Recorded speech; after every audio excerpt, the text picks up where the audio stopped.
Hello everyone, Vande Mataram के online platform पर मैं दिव्या सोनी आप सभी का स्वागत करती हूँ। तो आज की क्लास में हम पढ़ेंगे डिजीज़ के बारे में, यानी कि बीमारियों के बारे में। तो क्लास को स्टार्ट कर लेते हैं। चलो बताओ, डिजीज़ क्या होती है? बताओ।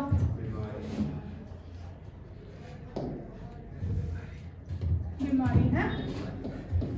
देखो, डिजीज़ को अगर हम डिवाइड करें तो डिस प्लस में ईज आता है ना। डिस प्लस में ईज आता है। डिस मतलब डिस हम कब लगाते हैं किसी चीज के आगे? जैसे कि हमने डिसएडवांटेज लगाया। डिसएडवांटेज मतलब हाँ, कोई फायदा नहीं है उसका, है ना, नुकसान। तो अपोजिट बताने के लिए हम क्या करते हैं, आगे डिस लगाते हैं। तो ईज का मतलब होता है कंफर्ट। ईज का मतलब क्या होता है? कंफर्ट। डिस का मतलब है नोट। जब कोई कंफर्टेबल नहीं होता, जब कोई कंफर्टेबल फील नहीं करता, तो उस वक्त उसके अंदर क्या होती है? डिजीज होती है। ठीक है, डिजीज नाम का टॉपिक है हमारा। डिस प्लस ईज होता है। डिस का मतलब होता है नहीं, ईज का मतलब है कंफर्टेबल। अगर हम बॉडी का कोई भी पार्ट अगर दर्द कर रहे हैं ना, चाहे पेट हो, चाहे आंखें हो, चाहे सिर हो, चाहे हाथ पैर हो, अगर कोई भी पार्ट हमारी बॉडी का दर्द कर रहा है तो हम कंफर्टेबल फील कभी नहीं करते, है ना। अंदर से अगर जी घबरा रहा है तो हम कंफर्टेबल फील नहीं करते। जब इंसान बिल्कुल ठीक होगा तो वो कंफर्टेबल फील करता है। मतलब अभी आप सब ठीक हो तो अभी आप कंफर्टेबल फील कर रहे होगे। अगर हल्का सा भी कहीं दर्द होगा या जी घबरा रहा होगा तो आप कंफर्टेबल फील नहीं करते। तो ऐसी स्थिति बोलेंगे या फिर ऐसी कंडीशन बोलेंगे हम किसी बॉडी की, जब वो कंफर्टेबल फील नहीं करते तो उसे हम डिजीज बोलते हैं। क्लियर है इतना? ठीक है, अब मुझे ये बताओ, हेल्थ क्या होती है? What is health? स्वास्थ्य। क्या होता है स्वास्थ्य? बताओ। कोई पर्सन हेल्दी है, कोई पर्सन स्वस्थ है, हम कैसे कह सकते हैं कि वो स्वस्थ है? अगर कोई हेल्दी है, वैसे तो मोटे लोगों के लिए बोला जाता है ही इज हेल्दी, बट मोटापा 100 बीमारियों का एक कारण होता है। मोटापा, ओबेसिटी 100 बीमारियों का एक कारण है। और जब कोई मोटा होता है तो हम उसका दिल रखने के लिए, क्योंकि हम उसको बोले ना कि तू मोटा है या तू मोटी है तो उसको बुरा लगेगा, तो हम उसका दिल रखने के लिए बोल देते हैं यू आर हेल्दी, है ना, आप हेल्दी हो। वो हेल्दी वर्ड सुन के राजी हो जाते हैं। हेल्दी वर्ड हम मोटापे के लिए इस्तेमाल करते हैं, लेकिन असल में हेल्दी का मतलब नहीं होता वो। हेल्थ, कोई पर्सन हेल्दी है हम कैसे कह सकते हैं? जो WHO है ना, उसने बोला था, WHO होता है वर्ल्ड हेल्थ ऑर्गेनाइजेशन। इसने कहा था जब कोई व्यक्ति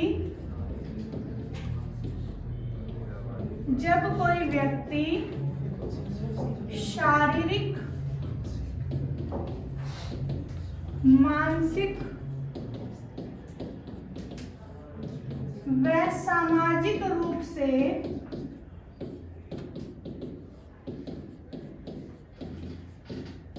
स्वस्थ होता है तो उसे हम क्या बोलते हैं? हेल्थ। ये उसकी हेल्थ होती है। अच्छा, शारीरिक का मतलब क्या है? शरीर में उसको क्या नहीं होनी चाहिए? कोई प्रॉब्लम नहीं होनी चाहिए। मान लो उसको कोई बीमारी नहीं है। Being disease free is not being healthy. कोई अगर किसी को बीमारी नहीं है, किसी भी प्रकार की बीमारी आपने नाम सुना होगा, जैसे टाइफाइड हो गया, कोलेरा हो गया, टेटनस हो गया, या कोई भी XYZ कोई भी बीमारी लगा लो, TB हो गया, न्यूमोनिया हो गया, कोई भी बीमारी है, अगर उस पर्सन के अंदर नहीं है तो हम ये नहीं कहेंगे कि वो हेल्दी है, क्योंकि हेल्दी रहने के लिए उसका शारीरिक रूप से भी सही होना जरूरी है, मानसिक रूप से भी और सामाजिक रूप से भी। कैसे? मैं बताती हूँ आपको। शारीरिक रूप का मतलब है हमारे हर एक जो चीजें हैं उनका नंबर फिक्स है। 2 कान है, 2 आंखें हैं, 2 हाथ है, 2 पैर है ना। किसी का एक पैर ही ना हो तो उसको कोई बीमारी नहीं है, दिमाग से भी बिल्कुल ठीक है, लोगों से बात भी अच्छे से कर रहा है, लेकिन अगर उसका एक पैर ही ना हो तो हम उसको हेल्दी कहेंगे? नहीं। तो शारीरिक रूप से उसका सही होना जरूरी है। शारीरिक रूप से सही है, कोई बीमारी भी नहीं है, लेकिन मानसिक उसको कोई रोग है, मन से उसको कोई रोग है, दिमाग से अगर वो सही नहीं है तो उसे हम क्या बोलेंगे? वो मानसिक रूप से बीमार है।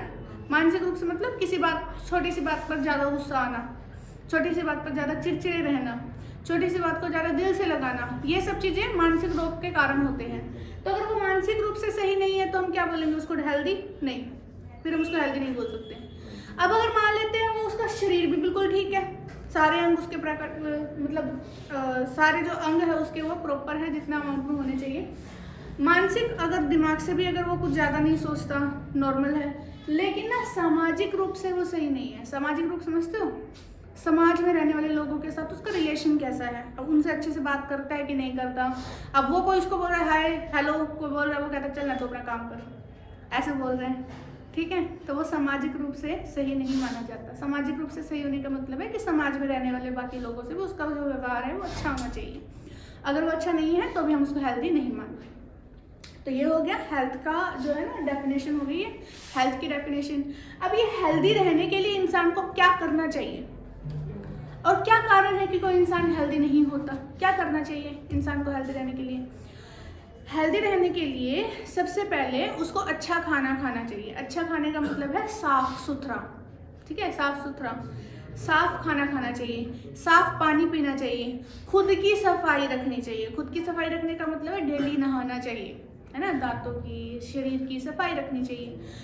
खुद की रख रहे हैं लेकिन घर में गंदगी है, फिर कोई फायदा नहीं है, मच्छर हो जाएंगे, बीमारियां हो जाएंगी, है ना। तो हेल्दी रहने के लिए खुद की सफाई भी रखो, अपने घर के पास भी रखो, घर के अंदर भी रखो, घर के आसपास भी रखो साफ सफाई, क्योंकि घर के आसपास अगर साफ सफाई नहीं होगी तो पानी इकट्ठा होने से मच्छर हो जाएंगे, मक्खियाँ हो जाएगी, और मच्छर और मक्खियाँ भी बीमारियाँ फैलाते हैं।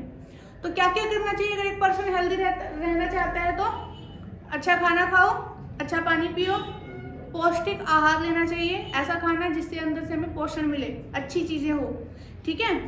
और क्या करना चाहिए? आसपास साफ सफाई रखनी चाहिए, खुद की साफ सफाई रखनी चाहिए, योगा करनी चाहिए, एक्सरसाइज करनी चाहिए। तो ये सब चीज़ें क्या है, हेल्दी रहने के लिए करते हैं। अगर कोई पर्सन हेल्दी नहीं है तो उसका क्या कारण हो सकता है? कुछ भी कारण हो सकता है।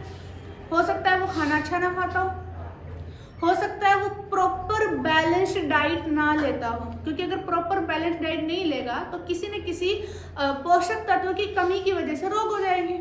जैसे कि प्रोटीन की कमी है तो प्रोटीन की कमी से होने वाला रोग हो जाएगा। अगर वो विटामिन कम ले रहा है तो विटामिन की कमी से होने वाले रोग मैं आपको करवा चुकी हूँ, वो हो जाएंगे। अगर वो ज़्यादा ले रहा है, मान लो उसने प्रोटीन या फिर उसने कार्बोहाइड्रेट ज़्यादा ले लिए, तो ओबेसिटी, मोटापा हो जाएगा। तो उससे क्या हो जाता है, वो भी बीमारी है, मोटापा भी 70-100 रोगों की एक बीमारी होती है। तो उसको बैलेंस्ड डाइट का मतलब होता है कि प्रॉपर एक अमाउंट में जितनी चीज़ चाहिए डेली उतना ही उसको लेना चाहिए, तो वो क्या माना जाएगा, हेल्दी।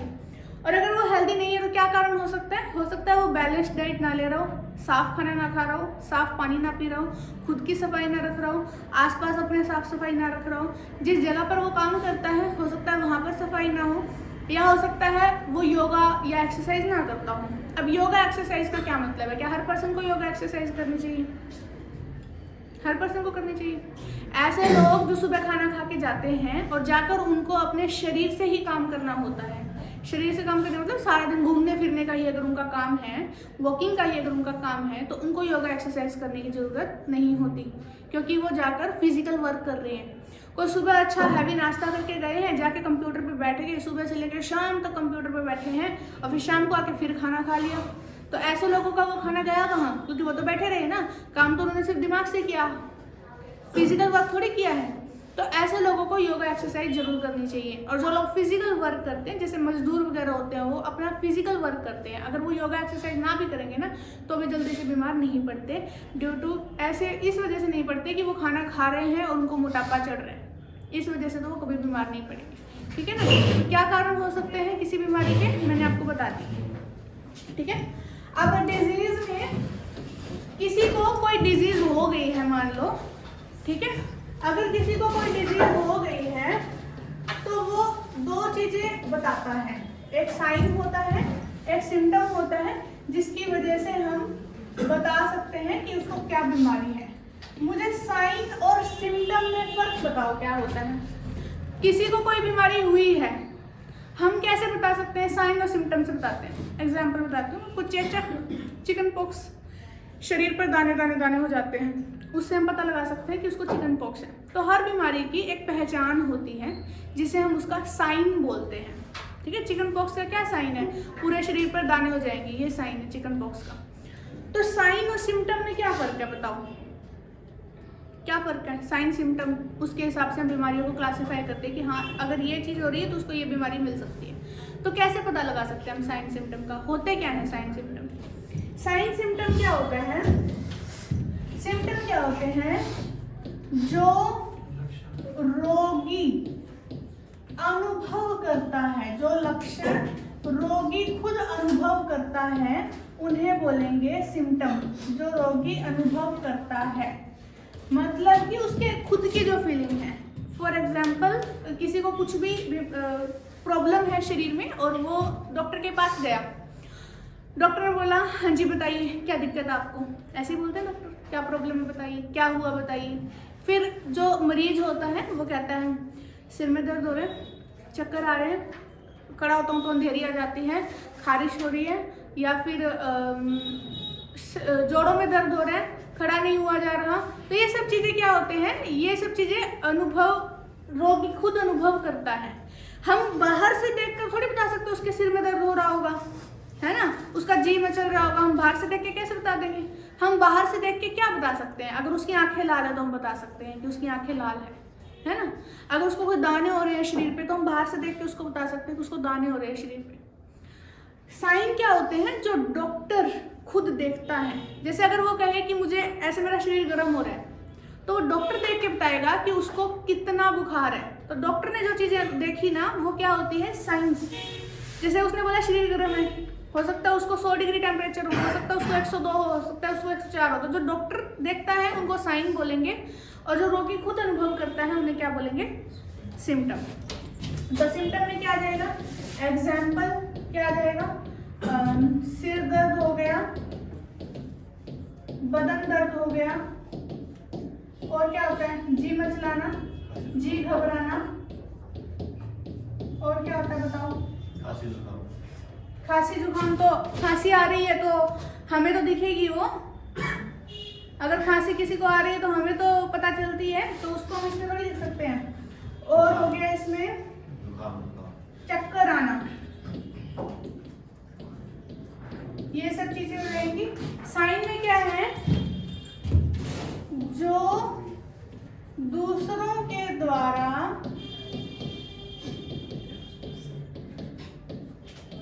देखे जाएं, जो लक्षण दूसरे देख सकते हैं उन्हें बोलते हैं। एग्जाम्पल, शरीर पर दाने,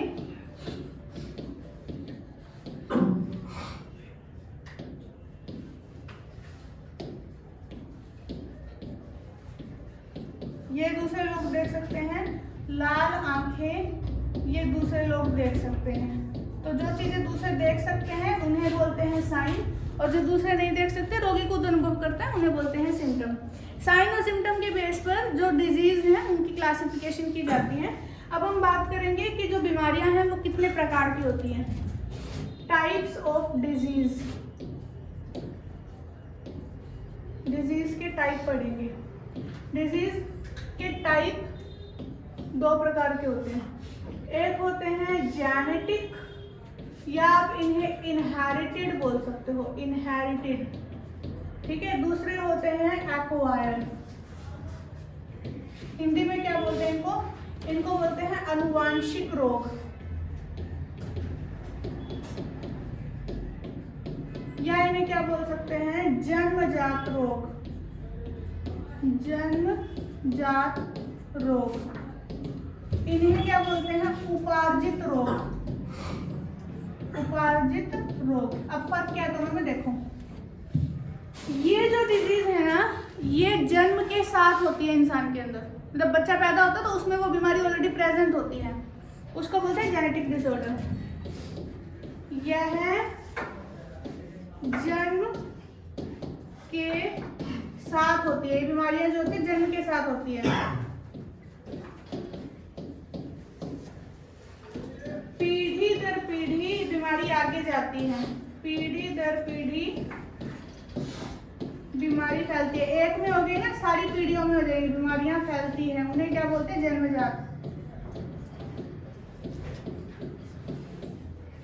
यह गुणसूत्रों के माध्यम से होती है, गुणसूत्रों के माध्यम से होती है।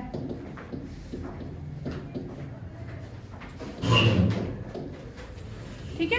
एक्वायर्ड क्या होते हैं? देखो, जन्म के बात। अब मैं एक छोटा सा एग्जाम्पल बताती हूँ आपको।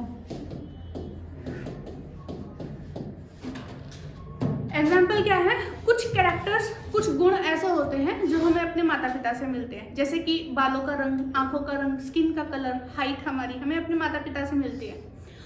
पिता मान लो हाइट में लंबे हैं, माता छोटी है, और बच्चा अगर लंबा होता है तो उसे हम क्या बोलते हैं कि ये अपने पिता पे गया है। अगर हाइट उसकी छोटी रह जाती है तो कहते हैं माता पे गया है। मान लो पिता का रंग सांवला है, माता का रंग गोरा है, तो बच्चा अगर गोरा पैदा होता है तो कहते हैं माता पर गया है, और अगर सांवला पैदा होता है तो पिता पर गया है। नैन नक्श हो गए, ठीक है, आंखों की शेप हो गई, आंखों का कलर हो गया, ये सब चीज़ें डिपेंड करती हैं कि उसके माता पिता के अंदर कैसी है। उन गुणों को कहा जाता है इनहेरिटेड कैरेक्टर्स, ठीक है, अनुवांशिक गुण कहते हैं। कुछ गुण ऐसे होते हैं जो बाद में मिलते हैं। बाद में मिलने का मतलब क्या है, एक लड़का जब वो बड़ा होता है, उसने मान लो डांस सीख लिया, अब वो बहुत अच्छा डांसर है और सिखाता भी है और अच्छे पैसे भी कमाता है। अब उसका बच्चा पैदा होगा, जो थोड़ी डांस करता हुआ पैदा होगा, डांसर का बेटा डांस है ना। अब मान लो कोई डॉक्टर है, तो जो थोड़ी उसका बेटा डॉक्टर ही पैदा होगा। वो जो पढ़ाई है उसने अपने जन्म के बाद की है ना। मान लो कोई जिम करता है, अच्छी बॉडी बना रखी है, और बेटा पैदा होता है तो बॉडी बिल्डर ही थोड़ी पैदा हो जाएगा, है ना। तो जो चीज़ें उसने अपने जन्म के बाद, जो चीज़ें किसी इंसान ने, जो गुण किसी इंसान ने अपने जन्म के बाद अपनी मेहनत से कमाए हैं, वो आगे नहीं जाते। जो पढ़ाई किसी ने डॉक्टर बनने के लिए की होगी, वो पढ़ाई बच्चे के दिमाग में कभी नहीं जाती। ऐसा नहीं है कि पैदा होगा तो बच्चा आराम से अपने डॉक्टर दवाइयाँ लिखता रहो, इंजेक्शन लगवा लो, ऐसा नहीं है ना। तो ये वाले गुण एक्वायर्ड जो ट्रेट होते हैं वो बाद में होते हैं। बाद में मतलब किसी ने मसल्स बना ली, किसी ने अपनी बॉडी बना ली, किसी ने अपने अंदर कोई बीमारी, मान लो अगर वो साफ सफाई नहीं रखेगा तो उसको बीमारियां हो जाएगी, खाता रहेगा तो मोटापा हो जाएगा। तो ये चीज़ें कैसे जाती हैं, ये चीज़ें आगे पीढ़ी दर पीढ़ी जाती हैं और ये नहीं जाती। वो होते हैं गुण। ये होती बीमारियाँ, ये बीमारियाँ एक पीढ़ी से दूसरी पीढ़ी में जा रही हैं, इनको हम जेनेटिक डिसऑर्डर बोलते हैं, इसको अभी हम पढ़ेंगे। ये वाली बीमारियां आउटर किसी भी वस्तु की वजह से, मान लो किसी बैक्टीरिया की वजह से, किसी वायरस की वजह से, किसी मच्छर की वजह से ये बीमारियां जब होती हैं तो उन्हें बोलते हैं एक्वायर्ड। क्या कहा जाता है इन्हें? एक्वायर्ड कहा जाता है। हम पहले जेनेटिक डिसऑर्डर पढ़ेंगे, ठीक है। सबसे पहले हम पढ़ेंगे जेनेटिक डिसऑर्डर। अच्छा, जेनेटिक डिसऑर्डर में सबसे पहला होता है डाउन सिंड्रोम। Down syndrome. अच्छा, आपको याद क्या करना है वो सुनना। जो चीजें मैं आपको बता रही हूँ चाहे वो याद मत रखना, जो लिख रही हूँ उसको याद रखना जरूरी है। डाउन सिंड्रोम कब होता है? जब 21वें क्रोमोसोम में 2 की बजाय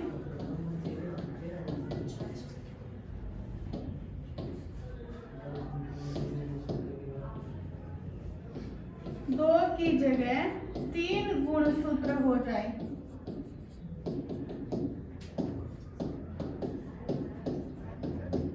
चलो पहले तो ये बताओ, एक इंसान के अंदर, नॉर्मल सेल के अंदर कितने गुणसूत्र होते हैं?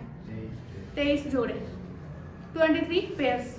एक जोड़े में 2 चीजें होती हैं, जैसे एक जोड़ी जूता है तो 2 जूते होंगे ना, उसके अंदर एक लेफ्ट पैर का एक राइट पैर का। ऐसे ही एक जोड़े के अंदर 2 गुणसूत्र मिलेंगे, ठीक है।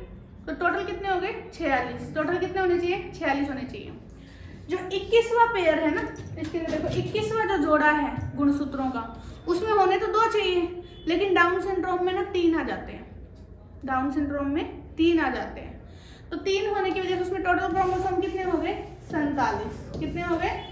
होने कितने चाहिए थे? 46। कितने हो जाते हैं? 47 हो जाते हैं। ऐसे लोगों में बुद्धि का विकास कम होता है, सिर और कद उनका छोटा रह जाता है। अब ऐसा क्यों होता है? देखो कहीं ना कहीं से तो इन बीमारियों की शुरुआत हुई होगी ना। मान लो कोई पर्सन ए है और उसके पिता है बी, तो उसके अंदर जो बीमारी होगी उसके पिता से आई होगी, उसके अंदर उसके पिता से आई होगी, उसके अंदर उसके पिता से। तो शुरुआत कहाँ से हुई? क्योंकि है तो जेनेटिक्स ही, किसी न किसी जीन में पहले आई होगी, तो वो पहले आई होगी, वो आने तो उसके पिता से ही चाहिए थी ना। समझ रहे हो? तो इससे शुरुआत कैसे होती है, शुरुआत हुई होगी तो कैसे हुई होगी, क्योंकि देखो ये जो बीमारियां हैं ना, ये बीमारियां तभी होती हैं जब जीन्स के अंदर छेड़छाड़ हो जाए, ठीक है। म्यूटेशन बोलते हैं, चेंज बोलते हैं, बदलाव बोलते हैं।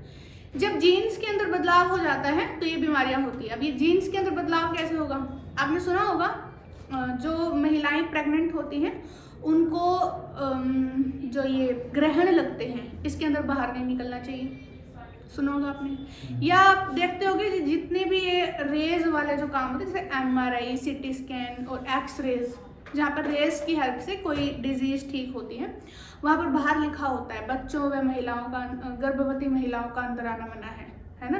क्यों बोलते हैं, क्योंकि वो रेज, ये रेज देखो सूरज की रोशनी में भी तो होती है ये rays, cosmic rays, gamma rays, X rays, UV rays. सूरज की रोशनी से कौन बचाती है इनको, पराबैंगनी किरण, सॉरी ओजोन लेयर, है ना। ओजोन लेयर पराबैंगनी किरणों से हमें बचाती है, ये तो पता है ना, कंबल की तरह होता है। जब भी कभी ग्रहण लगता है ना, तो ऐसी हानिकारक और भी ज़्यादा जो किरणें हैं वो हमारे तक पहुंचने लग जाती हैं, है ना। अब जब ये हमारे तक पहुंचने लग जाती हैं तो ऐसे केस में नॉर्मल इंसान भी, उनको भी इफेक्ट पड़ता है, लेकिन गर्भवती महिलाओं में ज़्यादा पड़ता है, क्योंकि उसके अंदर जो बच्चा पल रहा होता है ना, उसके अंदर जीन्स बन रहे होते हैं उस टाइम पे, और वो रे पड़ने की वजह से क्या हो जाता है, उनके अंदर म्यूटेशन यानी कि चेंज हो जाता है। चेंज होने की वजह से उसके अंदर इस तरीके की बीमारियां आ जाती हैं। कभी कोई गुणसूत्र कॉपी हो जाता है, कभी कोई बन नहीं पाता, कभी कमी हो जाती है, कभी एक्स्ट्रा हो जाते हैं। तो इसमें हुआ एक्स्ट्रा, ये एक्स्ट्रा किस वजह से हुए, म्यूटेशन की वजह से। जब भी कभी इसकी शुरुआत हुई होगी सबसे पहले तो जीन्स के अंदर बदलाव की वजह से हुई होगी। अब एक बच्चे में आ गई नहीं है, अब ये आगे जब भी रिप्रोडक्शन करेगा आगे आगे इसके अंदर ये बीमारियां जाती रहेंगी। तो ये हो गया जेनेटिक डिसऑर्डर, इस तरीके से जेनेटिक डिसऑर्डर बनता है। डाउन सिंड्रोम से जब भी क्वेश्चन आएगा तो इस तरीके से आएगा। डाउन सिंड्रोम में टोटल कितने क्रोमोसोम पाए जाते हैं, 47। कौन से क्रोमोसोम में एक क्रोमोसोम एक्स्ट्रा हो जाता है, 21वें जोड़े में, नाम है इसका 21वां जोड़ा, और किसी में नहीं होता, सिर्फ 21वें जोड़े में एक्स्ट्रा हो जाता है, तो उसे हम कहते हैं डाउन सिंड्रोम। क्लियर है इतना, कोई दिक्कत यहाँ तक। मुझे ये बताओ 22 जोड़े ऑटोसोम होते हैं, है ना, 22 ऑटोसोम प्लस में एक जोड़ा होता है सेक्स क्रोमोसोम। ये सेक्स क्रोमोसोम मेल और फीमेल में अलग अलग होते हैं ना, तो मुझे बताओ मेल में क्या होता है और फीमेल में क्या होता है। मेल में होता है XY, फीमेल में होता है XX। मतलब XX फीमेल को डिनोट करता है और Y जो है वो मेल को डिनोट करता है, क्योंकि मदर से तो हर बार बच्चे के अंदर X ही जाएगा, फादर से X या Y गया, इस बेस पे ये कंफर्म होता है कि लड़का पैदा होगा या फिर लड़की पैदा होगी, है ना। मदर से तो X ही जाना है, चाहे लड़की हो चाहे लड़का हो। फादर से X गया तो XX क्या हो जाएगा, फीमेल। फादर से Y गया तो XY क्या हो जाएगा, मेल। इसका मतलब किस पे डिपेंड करता है कि बच्चा लड़का हो या लड़की, फादर पे। ये क्वेश्चन आता है। बच्चे का लिंग निर्धारण किसके द्वारा किया जाता है, माता के द्वारा, पिता के द्वारा, दोनों के द्वारा, किसी के द्वारा नहीं। क्या आएगा आंसर, पिता के द्वारा, ठीक है ना। कई बच्चे लिखते हैं दोनों के द्वारा, क्योंकि मदर भी तो एक्स भेज रही है ना, तो दोनों नहीं, क्योंकि मदर तो मेल और फीमेल दोनों को ही एक्स देगी। पिता है जो एक्स या वाई देते हैं, तो पिता के द्वारा ये निर्धारण होता है कि होने वाले बच्चे का जो लिंग है वो कैसा होगा। इतना क्लियर है। अब दूसरी डिजीज देखो, इससे थोड़ा सा ना वो मतलब लिंक्ड है, इसलिए बता रहा हूं। दूसरी बीमारी का नाम है क्लिनफेल्टर सिंड्रोम, ठीक है। ये बीमारी मेल में होती है हमेशा, फीमेल में नहीं होती। डाउन सिंड्रोम मेल फीमेल दोनों में हो सकती है। क्लिनफेल्टर सिंड्रोम जो है वो मेल में होगी, यानी कि नर में होगी। क्यों होगी, देखो मेल में 22 प्लस में XY होगा, इतना तो पता है आपको। अगर मेल पैदा होगा तो 22 प्लस में XY होगा। यहाँ पे ना एक X एक्स्ट्रा हो जाता है, इस बीमारी में एक X एक्स्ट्रा हो जाता है, ठीक है ना। अगर एक X बढ़ जाता है तो क्लिनफेल्टर सिंड्रोम। क्या होगा, मेल के अंदर फीमेल वाले कैरेक्टर्स आ जाएंगे। कौन से कैरेक्टर्स आ जाएंगे, ब्रेस्ट का जो साइज है वो बढ़ जाता है। कई मेल के अंदर ब्रेस्ट का साइज बढ़ा हुआ होता है, इसको गायनेकोमैस्टिया बोलते हैं। क्या बोलते हैं इसको, गायनेकोमैस्टिया, ठीक है। और क्या होता है, इनके अंदर आती है स्टर्लिटी। स्टर्लिटी का मतलब होता है नपुंसकता आती है इनके अंदर, ये बच्चे पैदा नहीं कर सकते आगे। नेक्स्ट होता है वृषणों का विकास नहीं हो पाता। अगर क्लास में बात करें तो बाहर जाके करो। वृषणों का विकास नहीं हो पाता, विकास मतलब डेवलप नहीं हो पाते। क्या नहीं हो पाते? टेस्टिस, टेस्टिस जो होते हैं ना, उनका विकास नहीं हो पाता, उनकी डेवलपमेंट नहीं हो पाती। तो अगर मेल के अंदर एक एक्स एक्स्ट्रा हो गया तो एक तो उनका ब्रेस्ट साइज बढ़ जाएगा, जिस कंडीशन को बोलते हैं गायनेकोमेस्टिया।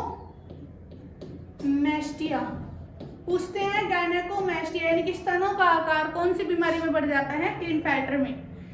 स्टेरिलिटी यानी नपुंसकता आती है, बच्चे पैदा नहीं कर पाते आगे। और वृषणों का विकास नहीं हो पाता, तो टेस्टिस है उनका विकास नहीं हो पाता, तो मेल जो है वो फीमेल की तरह एक्ट करने लग जाते हैं, यानी कि उनके अंदर जो फीमेल के कैरेक्टर्स हैं वो आने लग जाते हैं। ठीक है, तो ये होता है क्लिनफेल्टर सिंड्रोम में। नेक्स्ट है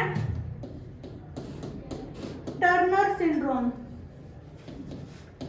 ये वाला जो सिंड्रोम है ये होता है फीमेल में। इसमें क्या होता है? फीमेल के अंदर 22 प्लस में एक्स होना चाहिए, है ना? क्या हो जाएगा इसके अंदर? एक वाई आ जाएगा, एक एक्स कम हो जाएगा। फीमेल के अंदर ऐसा नहीं है कि मेल के कैरेक्टर्स आ जाएंगे। देखो दोबारा से सुनो, क्लिनफेल्टर में क्या होता है? एक एक्स एक्स्ट्रा हो जाएगा, मेल के अंदर फीमेल के कैरेक्टर आ जाएंगे।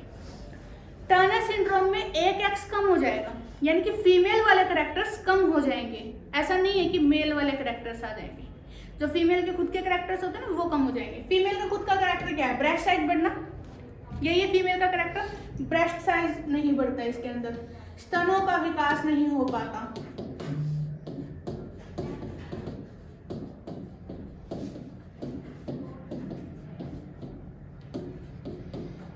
ठीक है, दूसरा ओवरीज अंडाशय का विकास नहीं हो पाता। तो ये होते हैं फीमेल के अंदर। फीमेल के अंदर मेल के कैरेक्टर नहीं आएंगे, लेकिन फीमेल वाले कैरेक्टर ही कम हो जाते हैं, विकास नहीं हो पाता। ठीक है, फीमेल के अंदर क्या हो जाएगा? ये अंडाशय का विकास यानी कि ओवरी का डेवलपमेंट नहीं हो पाता, प्लस में स्तनों का विकास यानी कि ब्रेस्ट साइज जो है वो नहीं बढ़ पाता। नेक्स्ट है हमारे पास हीमोफीलिया।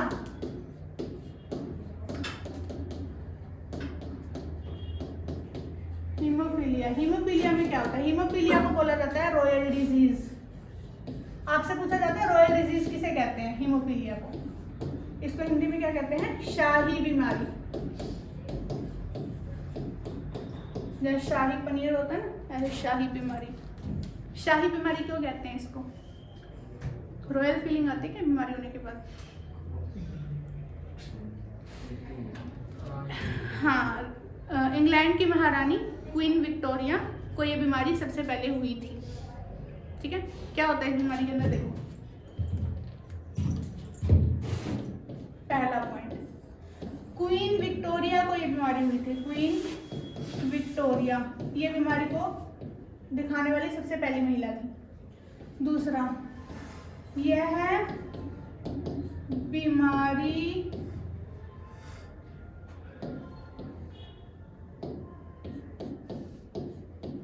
केवल पुरुषों में होती है।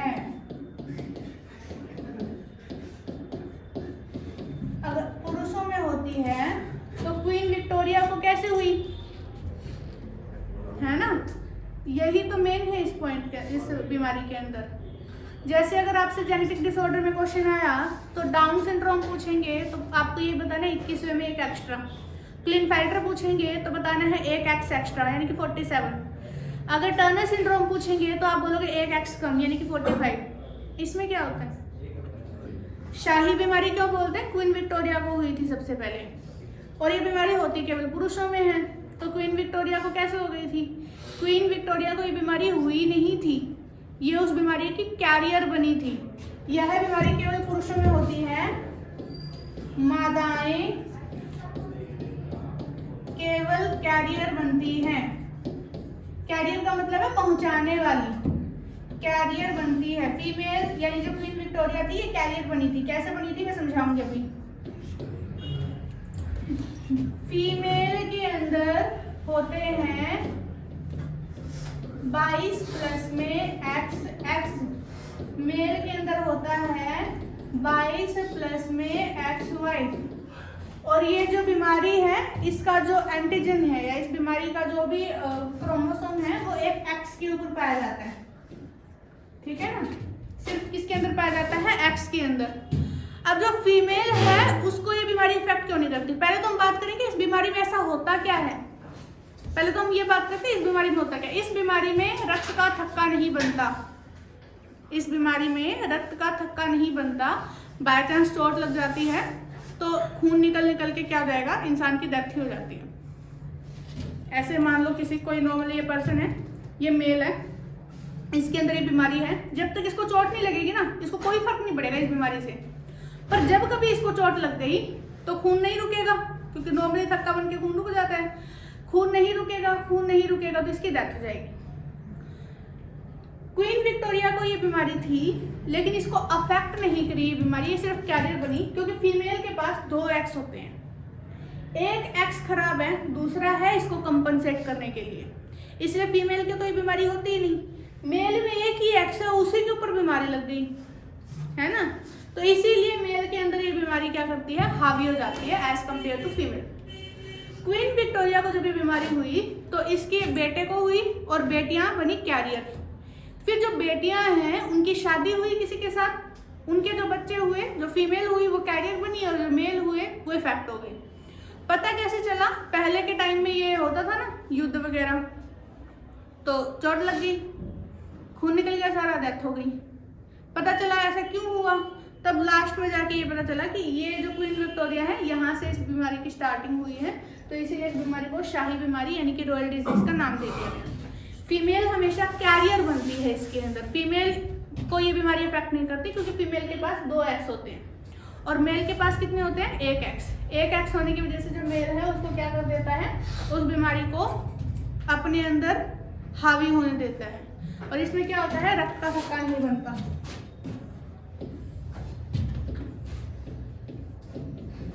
इस बीमारी में रक्त का थक्का नहीं बनता, ठीक है ना। तो ये थी जेनेटिक डिसऑर्डर्स जो हमें पढ़नी है, जो हमारे एग्जाम में आते हैं। अब थोड़ा सा एक बार पीछे चलते हैं एक रिविजन लगाने के लिए। टॉपिक का नाम है डिजीज। डिजीज मतलब डिसप्लेसीज, यानी कि अगर कोई किसी भी कंडीशन में कंफर्टेबल फील नहीं कर रहा है तो उसको हम डिजीज बोलेंगे। अगर किसी पर्सन को डिजीज नहीं है तो हम ये नहीं कहेंगे कि वो हेल्दी है, क्योंकि हेल्थ की जो डेफिनेशन है WHO ने वो ये दी है कि उस पर्सन का शारीरिक रूप से, मानसिक रूप से और सामाजिक रूप से स्वस्थ होना जरूरी है, ठीक है। इस तरीके से वो स्वस्थ रहने के लिए वो क्या कर सकता है, स्वस्थ रहने के लिए वो अच्छा खाना खाए, अच्छा पानी पिए, अपनी साफ सफाई रखे, अपने आसपास साफ सफाई रखे, प्रॉपर योगा एक्सरसाइज करते रहे, ठीक है ना। उसके बाद क्या है, साइन क्या है जो दूसरे लोग देखते हैं और सिम्टम क्या है जो वो खुद देखता है, खुद अनुभव करता है। दो टाइप की डिजीज होती है, एक होती है जेनेटिक्स, दूसरी होती है इनहेरिटेड। जेनेटिक्स में क्या होता है, जन्म के साथ होती है, पीढ़ी दर पीढ़ी, एक पीढ़ी से दूसरी पीढ़ी में जाती रहती है, गुणसूत्रों के माध्यम से आगे फैलती है।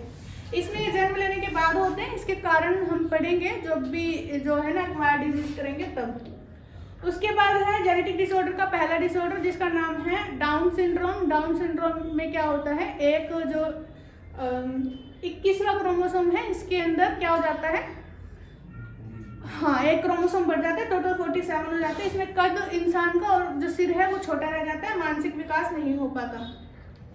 क्लिनफेल्टर सिंड्रोम में क्या होता है, एक एक्स एक्स्ट्रा हो जाता है, मेल के अंदर फीमेल के कैरेक्टर्स आ जाते हैं। टर्नर सिंड्रोम में क्या होता है, एक एक्स कम हो जाता है, फीमेल के अंदर फीमेल के कैरेक्टर्स की कमी हो जाती है।